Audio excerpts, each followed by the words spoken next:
मोदी सरकार का 2023-24 का बजट मिडिल क्लास के लिए कोई नई राहत लेकर नहीं आया।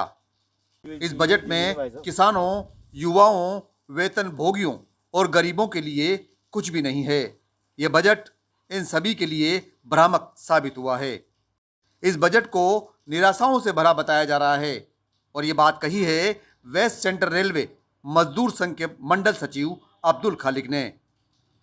जी हां, उन्होंने मोदी सरकार के इस बजट के बारे में बताते हुए कहा कि टैक्स स्लैब में जो परिवर्तन किया गया है, इसको लेकर चर्चा जरूर है कि इससे लाभ होगा, लेकिन देखने में ऐसा प्रतीत हो रहा है कि जो पुराना रिजीम था, उसी को खत्म करके पुराने और नए को एक ही कर दिया गया है, जिससे हाउसिंग लोन वगैरह की छूट खत्म होने का नुकसान होगा।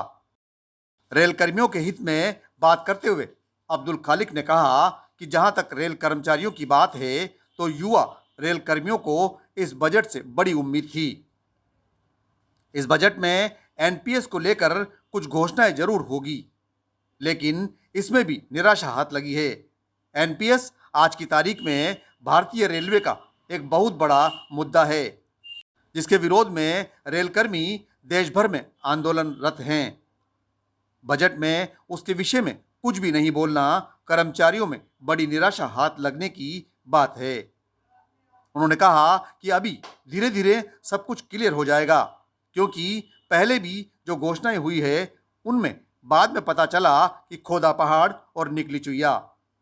कुल मिलाकर केंद्र सरकार के इस बजट को डब्ल्यूसीआरएमएस के मंडल सचिव अब्दुल खालिक ने पूर्ण रूप से खानापूर्ति करार दिया है।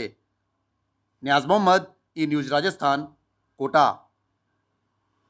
टैक्स स्लैब में जो परिवर्तन किया है और इसको लेकर के ये चर्चा ज़रूर है कि इससे लाभ होगा या कितना लाभ होगा, पर ऐसा देखने में आ रहा है कि जो पुराना रिजिम था उसको ख़त्म करके अब कुल एक ही कर दिया है, जो नया और पुराना था उसमें। तो नए उसको करने से अब जो हाउसिंग लोन और सब पे छूट थी वो सब खत्म हो जाने वाली है। तो ऐसा लगता नहीं है कि ज़्यादा कुछ विशेष फ़ायदा टैक्स स्लैब में इस परिवर्तन से कुछ होगा। और जहाँ तक रेल कर्मचारियों की बात है, तो युवा रेल कर्मचारी जो है उन्हें काफ़ी उम्मीद थी कि एनपीएस को लेकर के कुछ घोषणा होगी, क्योंकि कई राज्य सरकारों ने एनपीएस को ख़त्म करने का ऐलान किया और कहा कि ओपीएस में आएंगे सभी।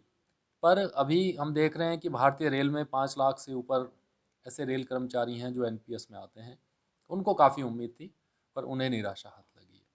और जहाँ तक प्रोजेक्ट्स की बात है, तो अभी ये भी कहा गया है कि 75,000 करोड़ रुपए के नई परियोजनाएं शुरू होंगी, और उसमें भी दूसरे सेक्टर्स को भी जोड़ दिया है। तो अभी उसमें भी साफ साफ नहीं है कि कितना क्या कुछ रेलवे में होने वाला है। तो धीरे धीरे सारी चीज़ें आ जाएंगी, क्योंकि पहले भी जो भी घोषणाएं हुई हैं उनमें भी बाद में जाकर के पता चला कि खोदा पहाड़ निकली चुईया जैसा हिसाब था। तो वैसा ही इसमें भी कुछ देखने में आ रहा है।